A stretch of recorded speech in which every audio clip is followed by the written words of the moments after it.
గోపా ప్రదక్షిణం నీకిస్తీనమ్మా, గోవిందు సన్నిధి నాకీయవమ్మా.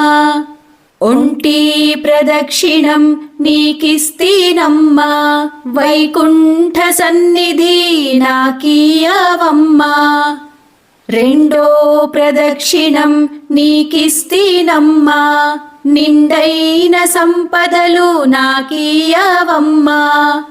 మూడో ప్రదక్షిణం నీకిస్తీనమ్మా, ముత్తైదువతనం నాకీయవమ్మా. రామ తులసి లక్ష్మి తులసి నిత్యం మా ఇంట కొలువైయుండి విలసిల్ల. గోపా ప్రదక్షిణం నీకిస్తీనమ్మా, గోవిందు సన్నిధి నాకీయవమ్మా. ఒంటి